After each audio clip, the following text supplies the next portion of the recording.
Kalau kita lihat dokumen resmi, kesannya kan rumit, bikin pusing ya. Tapi, tunggu dulu. Kadang-kadang, di balik semua istilah hukum dan nomor-nomor itu, ada cerita yang seru banget. Hari ini, kita bakal bedah satu dokumen dan mengungkap kisah di baliknya. Nah, cerita kita hari ini dimulai dari sini. Lihat angka ini, 23.487.261 rupiah. Angka yang jujur aja bisa bikin siapapun keringat dingin. Inilah jantung dari kasus kita.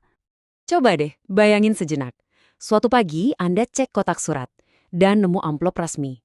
Pas dibuka, isinya tagihan sebesar ini atas nama Anda. Gimana perasaan Anda? Apa yang bakal Anda lakuin? Nah, pertanyaan ini mengubah angka tadi jadi masalah yang nyata banget kan? Oke, kita bedah kasusnya ya. Kita mulai dari awal banget, pas masalah ini pertama kali muncul dalam bentuk selembar kertas resmi. Jadi, biang keladinya itu dokumen yang namanya Surat Tagihan Pajak atau sering disingkat STP. Gampangnya gini deh, ini tuh surat perintah dari kantor pajak yang bilang, "Hey, Anda punya utang pajak yang harus dibayar." Oke, kita lihat detailnya nih. Surat ini ditujukan untuk seseorang bernama Desi. Diterbitkan tanggal 3 Juni 2025.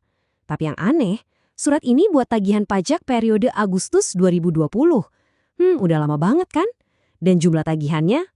Wow, persis 23,4 juta rupiah. Bukan angka kecil loh. Eits, tapi ceritanya nggak berhenti di situ aja. Ternyata ada sesuatu yang terjadi yang bikin tagihan ini akhirnya ditinjau ulang oleh pihak berwenang. Yuk kita lihat gimana prosesnya dimulai. Dan ternyata proses pembatalannya itu ada langkah-langkahnya, rapi banget. Jadi pertama, Direktorat Jenderal Pajak nemuin data atau informasi baru. Dari data itu, mereka langsung mulai penelitian resmi. Hasilnya, satu rekomendasi yang jelas. Tagihan ini harus dibatalkan. Kalau kita lihat lini masanya, jadi lebih kebayang ya, periodenya kan Agustus 2020. Bertahun-tahun kemudian, di Juni 2025, tagihannya baru keluar. Tapi proses dari penelitian sampai keputusan final pembatalan itu cuma butuh waktu sekitar 6 bulan. Untuk urusan birokrasi, ini termasuk cepat loh. Sekarang mungkin Anda mikir, loh emangnya bisa ya kantor pajak batalin keputusannya sendiri? Jawabannya, bisa banget. Dan ada dasar hukumnya yang kuat yang jadi pegangan mereka. Nah, ini dia mantranya, dasar hukumnya.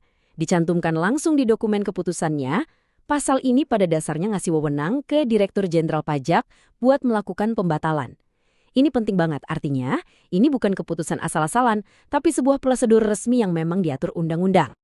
Nah, ada satu istilah kunci lagi nih, secara jabatan. Artinya apa? Artinya, kantor pajak sendiri yang berinisiatif buat benerin kesalahan ini. Bukan karena si wajib pajak komplain atau mengajukan permohonan. Ini keren banget sih, artinya sistem mereka punya mekanisme buat koreksi diri sendiri. Semacam jaring pengaman buat kita semua. Oke, kita sampai di bagian paling puncak dari cerita ini. Bagian yang kita tunggu-tunggu. Jadi setelah semua penelitian dan dasar hukum tadi, apa dong keputusan akhirnya? Dan inilah dia hasilnya, langsung dari dokumennya. Lihat tabel ini. Jumlah yang semula harus dibayar, yaitu 23,4 juta rupiah, kini secara resmi diubah menjadi 0. Luar biasa. Ya, 0. Angka yang bikin lega banget pastinya. Ini artinya tagihannya dibatalkan sepenuhnya karena memang terbukti keliru. Sebuah akhir yang melegakan untuk kasus ini. Oke, ceritanya seru ya. Tapi, apa sih pelajaran yang bisa kita ambil dari semua ini?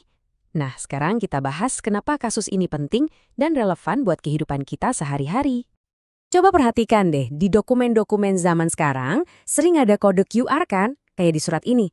Itu bukan cuma pajangan loh, itu adalah tanda tangan elektronik. Coba aja scan pakai HP, nanti bisa langsung terverifikasi dokumen ini asli atau palsu. Gampang banget kan buat ngeceknya, dan ini penting buat melindungi diri kita. Jadi, apa aja nih poin-poin penting yang bisa kita bawa pulang dari kasus ini? Pertama, kesalahan itu bisa diperbaiki. Kedua, lembaga pemerintah pun bisa meninjau ulang keputusannya sendiri. Ketiga, semua proses birokrasi itu ada dasar hukumnya. Dan yang paling penting buat kita, selalu cek keaslian setiap dokumen resmi yang Anda terima. Pada akhirnya, ini bukan cuma soal pajak loh, ini tentang gimana kita jadi lebih melek dan kritis terhadap dokumen apapun yang kita terima. Jadi, pertanyaan terakhir dari saya, setelah menyimak semua ini, apa Anda masih akan melihat tumpukan surat dan dokumen di rumah dengan cara yang sama?